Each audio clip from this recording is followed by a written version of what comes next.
This segment of DelmarvaLife is brought to you by TidalHealth. When does weight loss become indicative of a more serious health concern? We've all asked ourselves this from time to time, maybe after a big holiday meal or when that pair of pants doesn't quite fit anymore. Had to bring that up, didn't you? So what are the safest and smartest steps to take when we start taking an interest in watching our weight? Well, you know what?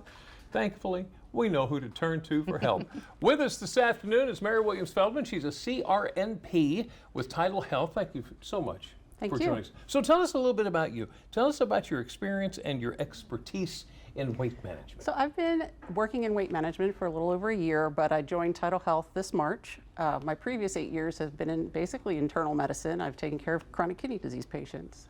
And when you take care of a lot of chronic kidney disease patients, the two most common causes of kidney disease are diabetes and hypertension, which are greatly affected by our weight. Yeah. Oh, okay. So what are some of the other health risks associated with obesity? There's right now we know that there are about 13 cancers associated with obesity, hypertension, diabetes, polycystic ovarian syndrome,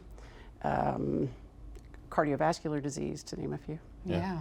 Okay, so we were talking a little bit before we got started here. How does somebody know when it's time I need to do something about this weight? Usually your healthcare provider will be very happy to tell you. Traditionally we use BMI, which in the grand scheme of things, it's not always appropriate for everyone. So one of the things we're going toward is waist circumference. Waist circumference of less than 37 in men and 35 in women is ideal, but actually 32 in women would be even lower risk. Okay. Okay. And then we've been hearing a lot about these weight loss drugs, like the Ozempic is one. Do these work? The Ozempic is one of the newer medications. It's actually originally developed for diabetes. Ozempic and Mounjaro are the new weekly injectables. But Ozempic has been marketed and approved by the FDA as Wegovy for a weight loss medication. It's dosed a little differently, and they're a wonderful tool for weight loss.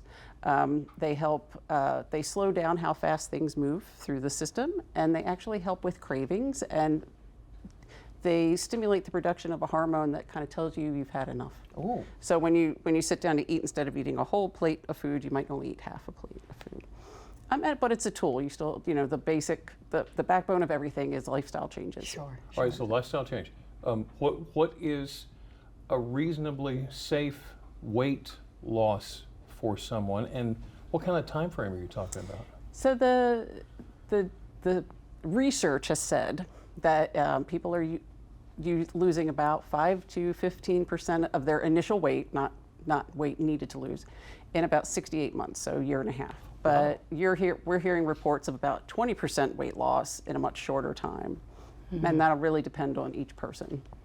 So let's talk about signs that maybe a weight loss approach is not working. Okay, so with medications such as Ozempic or Wegovy, nausea and vomiting is like the most common symptom. So when we have that, it's not controlled or it lasts more than, say, a day, we don't want to use that medication, or we want to go back in dose on the medication.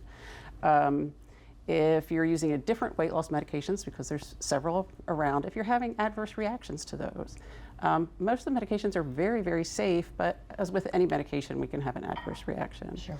And just malnutrition, if we're not getting enough of our protein and good nutrients in our diet, that's a time to change what we're doing. And of course, TidalHealth has support for weight loss and bariatric changes. Absolutely. We offer medical weight loss, which is, again, the backbone is lifestyle changes in what we eat, and we also offer medications, and we have bariatric surgery services also. Yeah, but there's no magic pill. It does take a little bit of work. Correct. Yeah. Everything is a tool, and if we can see it just as a tool to kind of help us get where we need to go, and rely on some support from us too. You get to where you need to go. Mary Williams-Feldman, a certified registered nurse practitioner at TidalHealth. Thank you so much. Thank you.